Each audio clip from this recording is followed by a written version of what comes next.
Hello everybody and welcome back once again to Let's Play Crusader Kings 2, the Rogue Viking with Earl Johan of Leeds. Yes, it always brings a smile to my face to be able to say that.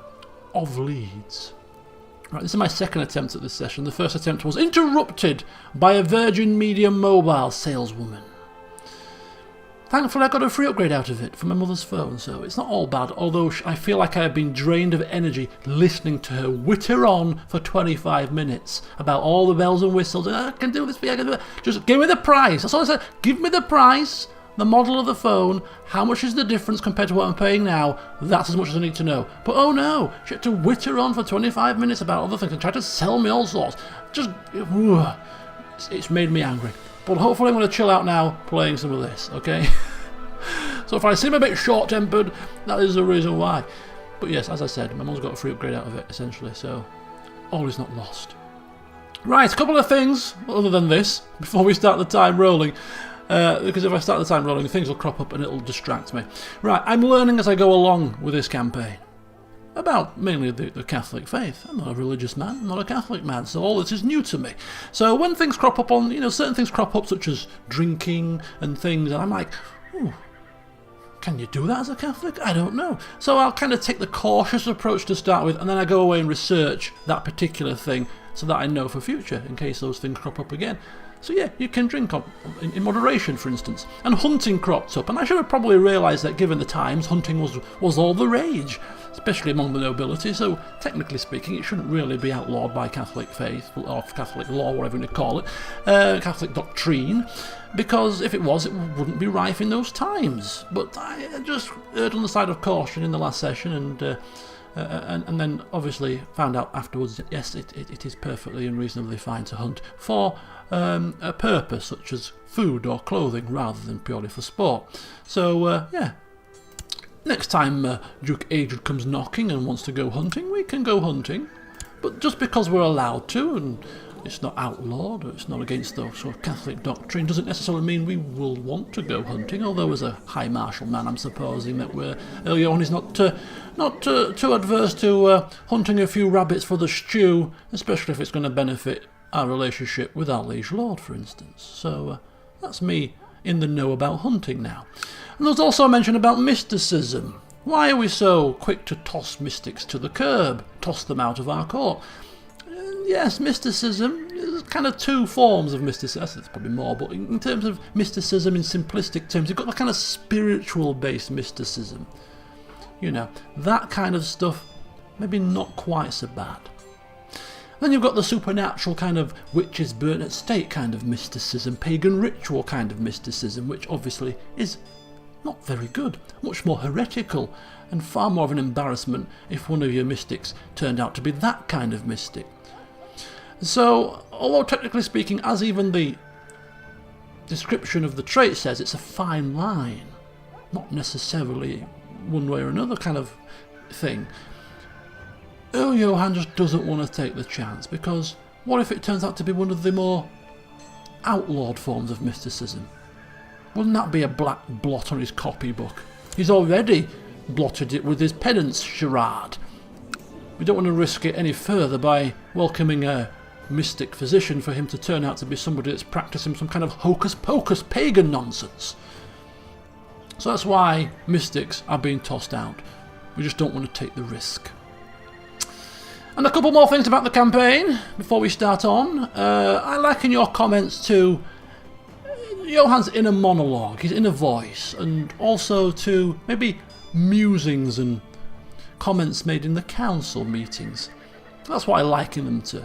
And some of people, very good comments you've made too, and very useful. All taken on board, of course. And there's still musings, perhaps in the council, about the situation down here in East Anglia. We can still act, these people say. We could still act now. We could take matters into our own hands. This cannot be allowed to get out of control. What makes matters worse is that not only is there the presence of skeptics in the form of two counts and a duchess that's a babe that can barely, well now a toddler, that can barely deal with this, but the actual regent of the place, the regent, is one of those said cynics the situation perhaps is more dire than we feared. However, we are under the command, we're the vassal of Duke Adrian, the brother of who we are assuming is a pious king, taking Cumberland into the fold, racking it away from the pagans, and ridding us of a cynical duke. And he's already got his eye on these two counties, perhaps, as we're assuming, to wrest them away from the control of cynics. So he's obviously doing his job as a pious ruler. So would we rise up against our liege lord to be able to take matters into our own hands? It seems a bit extreme and unlikely. No, better us as this man's council member, his highest ranking council member as Chancellor and also Commander, and we are now befriending him. Much better for us to whisper in this man's ear, who is on his brother's council, don't forget, as his marshal, to just tell his brother that the situation in East Anglia is most dire, and it would be a feather in his cap if he was to just speed up the situation and get rid of those cynics and skeptics and bring order to this place. So we're doing it indirectly. So any talk of open rebellion against one's liege and invading East Anglia for now should cease, says Earl Johann to his council members. For now, at least. Who knows what the situation may bring in the future, because God's plans cannot be predicted by anyone. And as we now start the ball rolling, you'll be pleased to know one last thing. We are trying to sway this man. We are teaching him the ways of the Catholic faith, teaching him how to be a pious and just ruler as a younger man than us, almost like a younger brother. It pleased me to see that it seems that Earl Johann has been very diligent in his work, because he has convinced him to adopt the theology focus. So he is studying those scriptures, he is speaking with those chaplains and those holy people, he is taking a great interest in all things religion, which is absolutely great to see. Although suddenly he's gone into hiding. And why is that? Oh dear, let's have a look, shall we? So yeah, it looks like Earl Johann is doing a damn good job in shaping the potential future king. So Bjornoth has called a favour.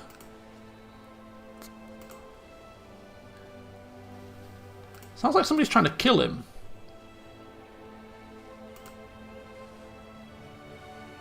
Oh! Somebody must be trying to... How can we find out who's trying to kill him? Can we find that out?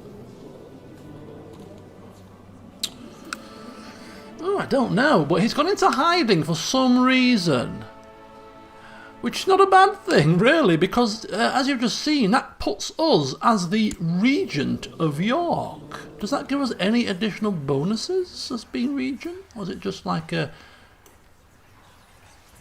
kind of title-y thing, just maybe for a bit of prestige? I'm thinking you get a prestige bonus. Yeah, +3 to prestige. Okay, so we actually, technically, whilst the Duke is in hiding, we are actually in charge.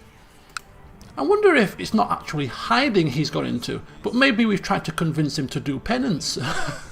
And he's locked himself away to do penance.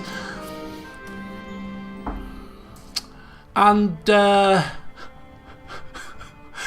knowing what we know about penance, if he is doing penance, should we ask to talk to him when he's doing penance? Because when we were talking with him when we were doing penance, that wasn't a good outcome. So I think we'll leave him alone while he's doing his penance. Oh dear. Until we find out who's trying to kill him, we're assuming he's doing penance, okay?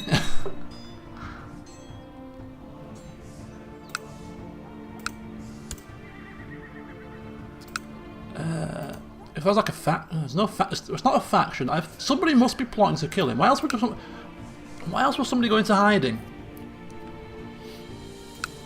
He could be in hiding for some time. Oh, he's come out of hiding. He's come out of hiding. He's done his penance. He's done his penance. So yeah, you see, short-term hiding, bit of penance, perfect. Right, he's come out all enlightened. Let's hope it was more successful than our penance, eh?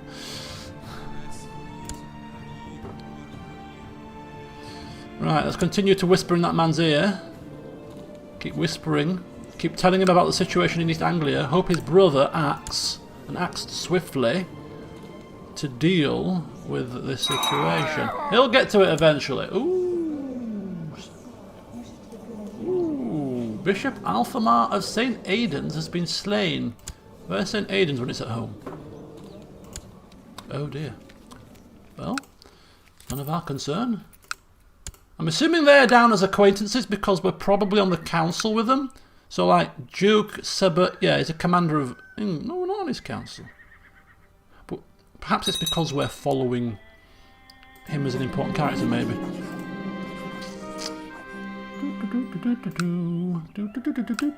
What on earth is going on? Okay, so look at this. Cuthberg, apparently, is starting to show signs that she's taking a liking to Earl Johann, which is beggar's belief, considering we have this rather outlandish hairstyle. She finds it quite becoming, it seems. Of course we're not going to make a flipping move. Are you having a laugh? Failing your penance is one thing. Jumping into the bed with a courtier is completely another. I mean, it's been a few years we've been married now, and she's not even pregnant, if that gives you any sort of hint as to this man's sexual drive. He's too busy, he's too diligent, he's got books to read, he's got people to convert, he hasn't got time for the rumpy-pumpy. We are going at 3-speed, I didn't notice. Actually, it's quite bearable 3-speed. I think we'll leave it on 3-speed for the time being, whilst times are quiet. While attending prayer one early morning, I noticed my brother Estev drowsing off in his seat. Meanwhile, our fellow members of the Dominican order are deep in their contemplation and do not seem to have noticed yet. Let him nap, or wake him subtly. Given the embarrassment that falling asleep caused to us, I think we would subtly wake him up. Napping is definitely not to be done at a time like this, but yeah, we'll keep it subtle for now.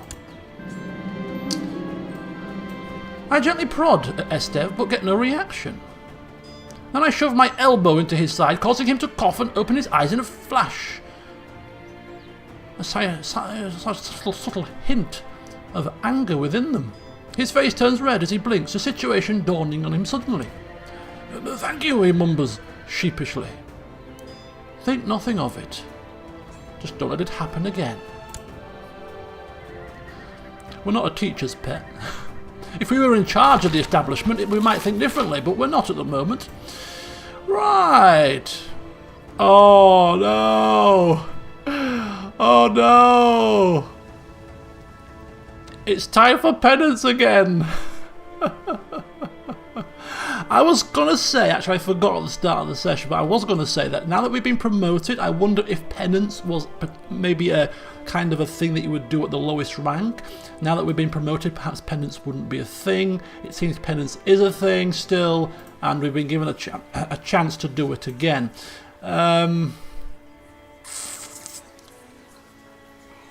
We can't do it just yet because we've got the negative debuff about doing penance last time, so I think maybe when this debuff is finished we'll be open to do penance again. And somebody made a very good suggestion, Open World Addict made quite a good suggestion, that perhaps trying to sway somebody whilst doing penance is not the best of ideas. So if we're going to do penance, let's remove ourselves from all activity, including swaying, and just get the job done. He's a diligent man, is Earl Johann. He's going to have to really focus on not trying to busy himself with other things and see if he can do it this time. He's going to have to do it. Ooh, look at that, more progression from Capua from our spy, Mr. Eitziger. Very good. We like that. He's a very diligent worker too. Right, we can now actually increase construction if we wish. I don't know what we want here. I'm going to research before I use these points. We need military organisation though. It would be nice if you could get some points in military advances. Okay, we have developments. Take a quick peek here. The Duke of Huis. It's probably not pronounced Huis. Somebody inform me. Right, so what is the Duchy of Huis? let's have a look here. Where is it? Duchy of Huis. There we go. Oh, it's just down there. Okay. So I don't know what duchy the. Ooh, Stonehenge. Oh wow, look at that. Stonehenge. Very good. Right, he's probably going to gift that duchy to somebody in a second. It's not quite there yet, though, as you can see. King's got that. 2 counts have got that. The same count has got those 2. There you go. There you go. There we go. Bear with me. So we've got a new duchy in, got a new duke in town. Duke Eamenric of Huntingdon, House Huntingdon. New house. Master schemer, chaste, erudite, cruel, just, stressed. Yeah, we can work with that. He's certainly not cynical and drunk, like this man, for instance, who also needs bringing to task. But yeah. So he's a duke in charge, also has the county of Oxford, and he's got an underling who's got 2 counties. So a little small duchy just crops up there. King divvying up his land quite effectively. He only has personally now 1 county. It's quite a precarious position to find yourself in, isn't it, as king? Just 1 county? Alright. Who are we to question him? Ooh! Look at that! Time to celebrate! One of our good friends, Senfus, has had a baby. Look at that little offer. Little offer Senferson. Oh, bless his little heart. Definitely a time to celebrate. In fact, speaking of celebration, we haven't had a feast for some time. So, given that we've got a bit of money, we've got a little bit of prestige going on, he's had a baby. This winter, we're having a feast. It might not be a lavish one, but we'll see what we can do.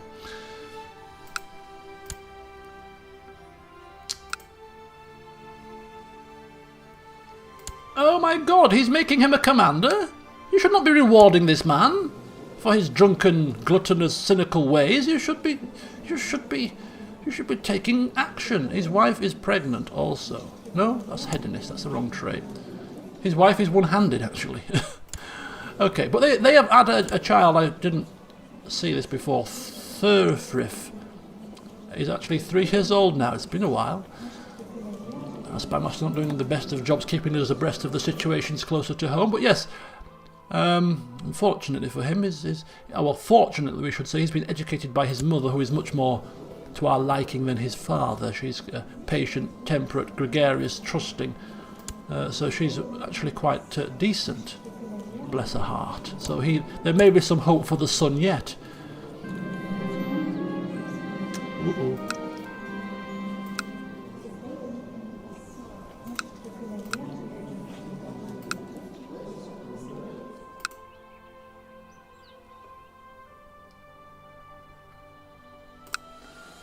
Alright, some marriages.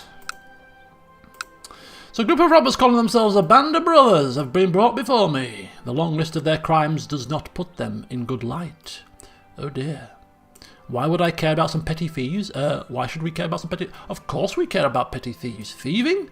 Pfft. Thieving is not good. In any law, let alone in Catholic doctrine. Thieving. Oh, hellfire no. And who? They will pay a merciment. Yes, indeed they will. What is a merciment? I don't know. I shall have to look it up. But whatever they will be paying, they will be paying. Okay? Can't have crimes and theft going on in the region. How ludicrous.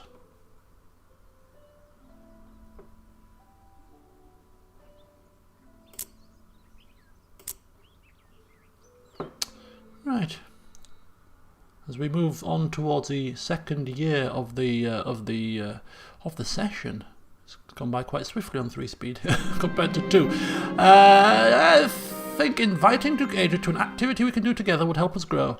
So before we invited him for a bit of chin wagging, I did say now that hunting is definitely possible. However, we were looking at banquet. We were looking at a feast, weren't we? To celebrate Senfus's son, to celebrate the fact that we've been in charge for some time and haven't had our formal sort of feast to welcome us to the land. I think this would be a good opportunity to kill two birds with, well, three birds with one stone. With one pheasant, with one goose, whatever we're serving up, one roast hog. Swaying our Duke, celebrating a few things that we've achieved in our short time, you know, coming to power, you know, rising up through the ranks of the Dominican Order and Senfus's glorious news. I think we can, yeah. Banquet sounds good.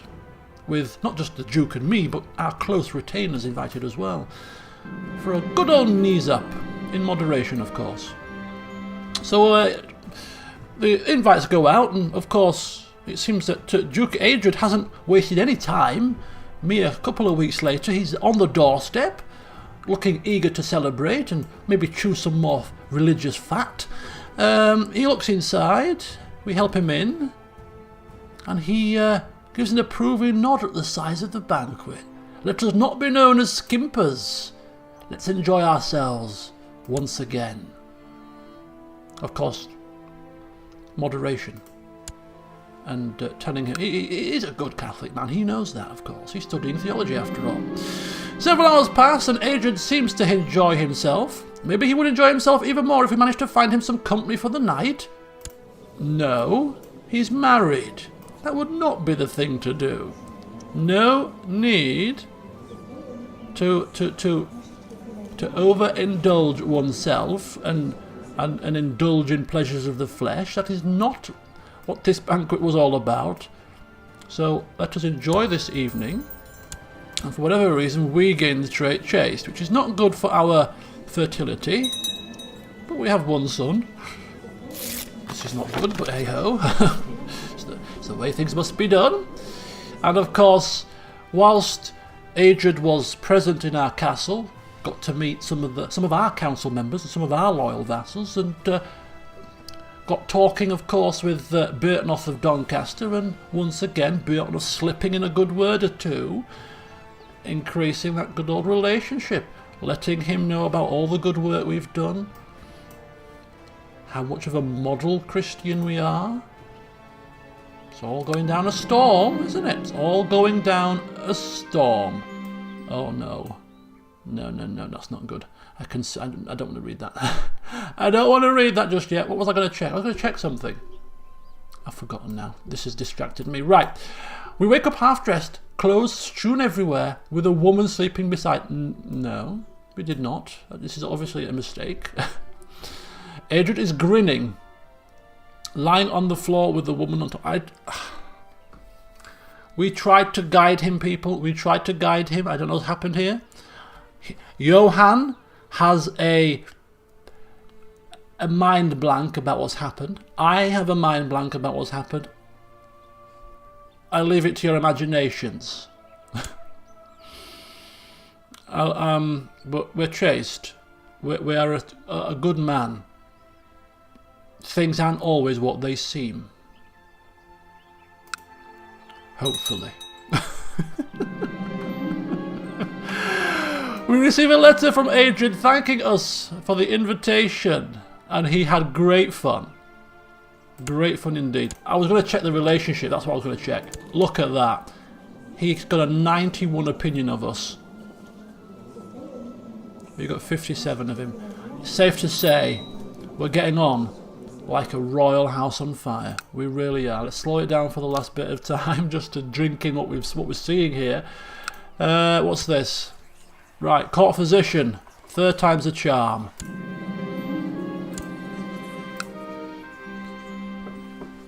Third time's a charm. Come on, give us somebody decent. Right, diligence coming forward once again. There's always things that need to be done when it comes to expanding and improving a castle. With the proper planning and diligent work, I can make sure the work becomes more efficient. Reduce the cost, reduce the time. Reduce the costs, reduce the time. Let's reduce the costs, because that means we have money to put into other things. You know. We're patient. Time's not a problem. Another morning, another tired feeling.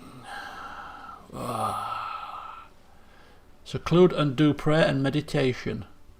Yeah, I think we should. As a kind of a prelude to penance. This is like a mini penance. And actually, I was kind of trying to roleplay the fact that he went into hiding for a short time and came out of it again. Maybe he was being plotted to be killed. However, he may have done this himself. He may have secluded himself for prayer meditation. It's actually very, very feasible. And he's become gregarious following our feast, if you'll notice too. Had a royal time. Gregariousness is a good trait. It's good to talk. Right, prayer and meditation it is. A mini penance, which means that Cenphus, fresh out of paternity leave, has come to the fore as our regent for this short time. Your rangers report of a suspected witch living. Suspected witch. No, thank you. We're not getting very lucky with our candidates, are we? Yeah, let's invite the witch down. There we go. Mini penance done. Literally, it was like, what, a couple of weeks? That's enough penance for me, he says. That's enough penance. Oh, don't know I'm going to cope for several months. I'm telling you now. But we have gained a newfound respect for the hermits. Okay, look at that. Temperate. Temperance. Nice. Right, let's just pause it for a second. We are coming to the end. Diligent, chaste, temperate, erudite, zealot. This is looking pretty good. He's looking pretty damn good. He is the model Catholic right now. He's a rampant sinner, but forget that. We're going to rectify that with a new penance. We shall do penance now. We're kind of... It's taking us a bit of time, but we're kind of just getting there with the mentality.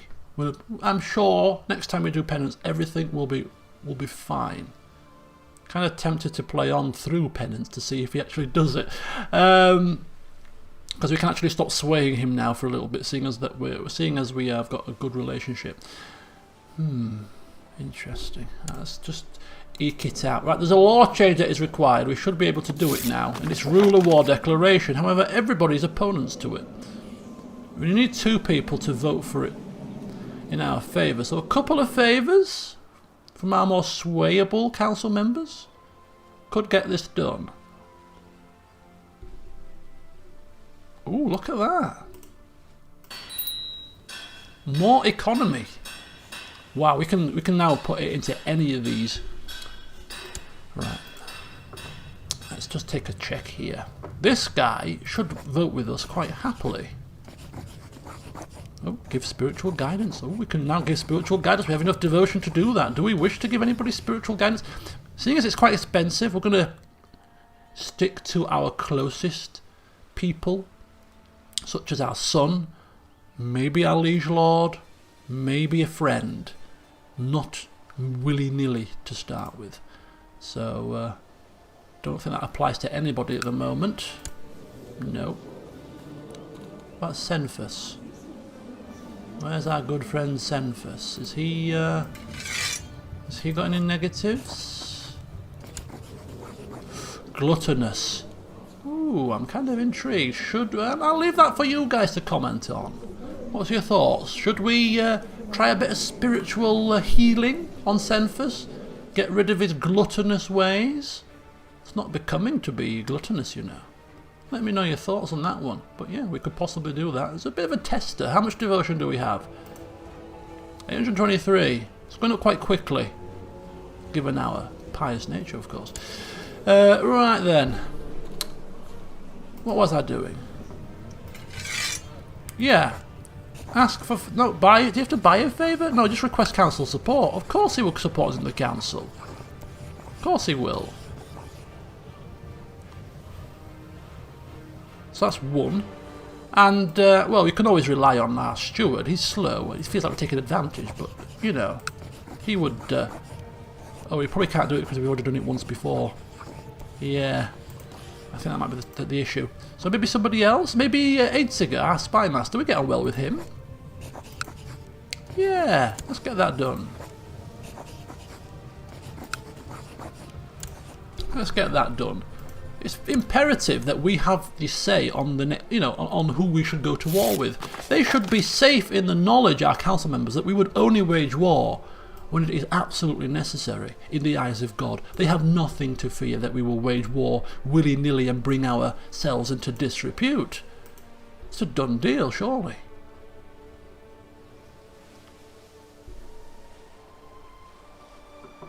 Nothing for them to fear. Of course you will. Of course you will. Glorious times ahead.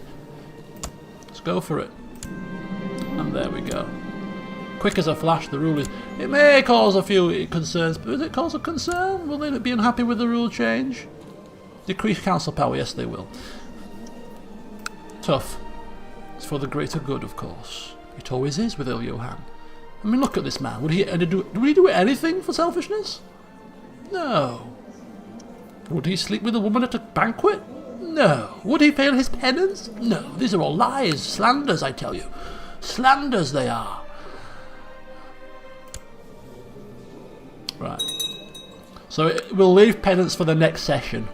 That will be the highlight of the next session. That's how this series rolls. You know, the highlight is not boarding ships and sailing forth to the lands of the Scandinavians and raining horror down upon them to bring them under the rule of the Catholics.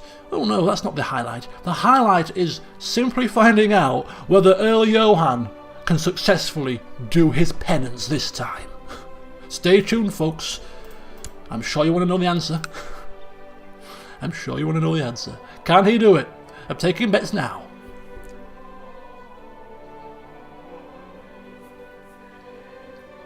As we tick over past Christmas Day, 942 AD, and into a new year once again, and we'll pause it on the 2nd of January as we always do. We've been going probably just under 30 minutes. It seems like a good place to end. So yes, a few developments. We're just chugging along at a decent pace. It's all about playing the old waiting game. And as much as it's very tempting as a player, especially when an opportunity like this presents itself, where I know for certain that if we wanted to raise up against our Lord and then storm East Anglia, we could do it. With almost 90% certainty, we could do it. It's all about Johann, you see. And given the piousness of his Lord, the fact that we have managed to sway him, he's studying theology, he's bending to our will in a good way. His brother is a pious man. He's on his brother's council. Together they can achieve great things.